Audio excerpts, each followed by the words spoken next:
Everyone. So ఈరోజు మా ఇంట్లో స్పెషల్ వచ్చేసి టమాటా పచ్చడి అండ్ ఇంకొకటి వచ్చేసి పండు మిరపకాయ పచ్చడి.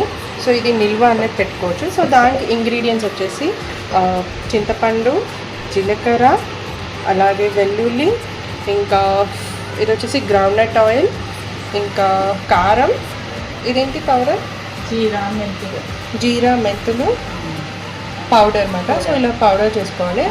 సో టమాటాలని మంచిగా నీట్గా ఫ్రెష్గా వాష్ చేసుకున్న తర్వాత కొద్దిసేపు ఆరబెట్టేసి ఎండకి ఇలా టమాటా అనేది కొంచెం మనము మగ్గించుకోవాలి. చింతపండు వేసిన టమాటా. సో టమాటాని ఉడకబెట్టుకొని తర్వాత చల్లార్చినాక తర్వాత ఇలా మనం మిక్సీ అనేది పట్టాలన్నమాట. సో వన్స్ మిక్సీ పట్టినాక తర్వాత దాని మొత్తం ఇంగ్రీడియంట్స్ అనేది చూపిస్తాం.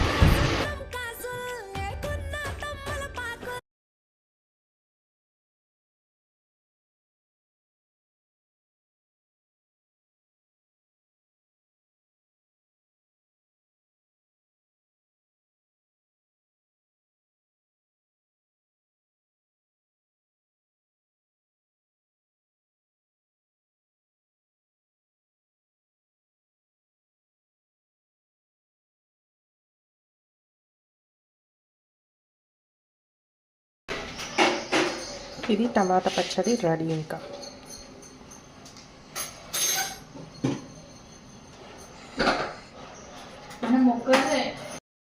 జీలకర్ర, వెల్లుల్లి, సో పండు మిరపకాయలు, చింతపండు, వెల్లుల్లి, జీలకర్ర, కొద్దిగా రాళ్ళుప్పు, అంటే పచ్చిదే అట్లా. సో పచ్చిది ఇట్లా రుబ్బేసుకోవాలన్నమాట. వేసినాక తాలింపు పెడతాయి. పండు మిరపకాయ పచ్చడి.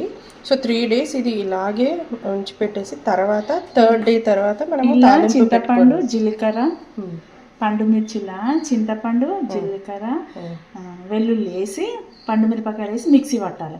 ఇట్లనే 3 రోజుల తర్వాత మళ్ళీ తాలింపు పెట్టాలి. మళ్ళీ కొద్దిగా మిక్సీ పట్టి అప్పుడు టేస్ట్ అనేది బాగుంటుంది. సో ఇది పండు మిరపకాయ పచ్చడి అండ్ ఇది టమాటా పచ్చడి. టేస్ట్ చేశాను ఇప్పుడు. యమ్మీ.